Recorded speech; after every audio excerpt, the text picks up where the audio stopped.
l'hypnose, on en entend beaucoup parler en ce moment, puisque c'est une thérapie qui se répand de plus en plus dans les pratiques de soins, notamment à l'hôpital. L'hypnose, on pourrait la définir comme un état naturel. En fait, c'est ce que les neurosciences nous ont dit très récemment, c'est-à-dire une capacité que le cerveau il a à gérer deux situations en même temps, qu'on va appeler état dissociatif.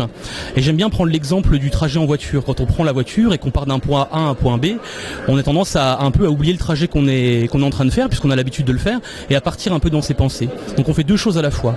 Et il y a trois caractéristiques en fait du phénomène hypnotique. C'est cet état de dissociation, cette impression d'être là sans être là, une capacité que le cerveau il a à focaliser l'attention sur quelque chose et donc à s'absorber vis-à-vis d'une situation, et aussi une plus grande suggestibilité. La caractéristique aussi du phénomène hypnotique, c'est de rendre le patient, la personne qui vit en fait l'état hypnotique, plus suggestible que la normale.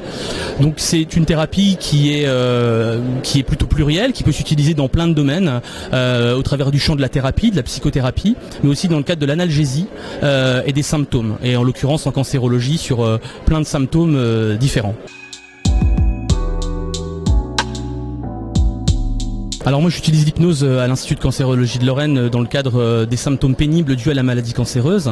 Ça peut être aussi bien la prise en charge de la douleur, donc associée à la prise des médicaments et les prises en charge standards, mais aussi dans la gestion des symptômes pénibles induits par la maladie ou au traitement. Alors il y a par exemple les nausées d'anticipation en cours de chimiothérapie, ça peut être les bouffées de chaleur dues au traitement hormonal chez les patientes, mais aussi la préparation aux examens anxiogènes comme les patients claustrophobes avant une IRM ou avant des séances de radiothérapie. Donc l'hypnose elle est vraiment complémentaire des traitements standards sans les remplacer, mais en tout cas elle s'adresse à une autre partie, à un autre champ en fait de la souffrance du patient, parce que le docteur Rousselot hier en parlait, cette fameuse souffrance dont les patients peuvent être exposés pendant leur traitement, et l'hypnose va répondre partiellement à un pan de cette souffrance-là en s'adressant peut-être à leur capacité à reprendre du contrôle sur la symptomatologie.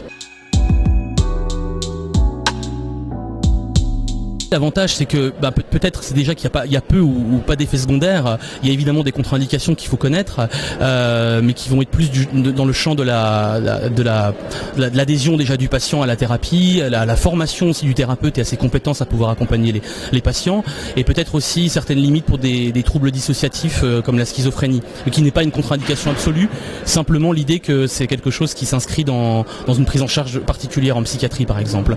L'avantage, je vous dis, c'est que peu d'effets secondaires. L'idée de redonner du contrôle au patient au travers des exercices qu'on va lui enseigner pendant les séances, qu'on va appeler auto-hypnose, et ces exercices vont lui amener à se rendre compte qu'il peut reprendre du contrôle en diminuant sa douleur, en diminuant l'intensité de ses symptômes. C'est un peu tout l'enjeu de la pratique hypnotique. Pas du tout. Ça, la télé, l'image de l'hypnose qui rend véhiculée à la télé, c'est un peu mesmer, sans faire de mauvaise pub, mais en tout cas cette idée que on va un peu renvoyer l'idée que l'hypnose en fait est un moyen de prendre le contrôle sur l'individu. En fait, on sait qu'un tout petit pourcentage de la population est très réceptif aux suggestions verbales directes, et quand ces personnes vont assister à ces spectacles-là, dans le public, ces hypnotiseurs de spectacle ne vont pas prendre quelqu'un au hasard. Ils vont prendre des gens qui sont plus réceptifs à cette forme de suggestibilité. Dormez, je le veux, vos doigts se rapprochent et restent collés, etc. Et on sait très bien que cette forme de suggestibilité là, elle n'est possible que sur un faible pourcentage, mais surtout avec l'idée que le patient accepte indirectement de vivre cet état-là. Sinon, il ne payerait pas sa place pour aller à un spectacle.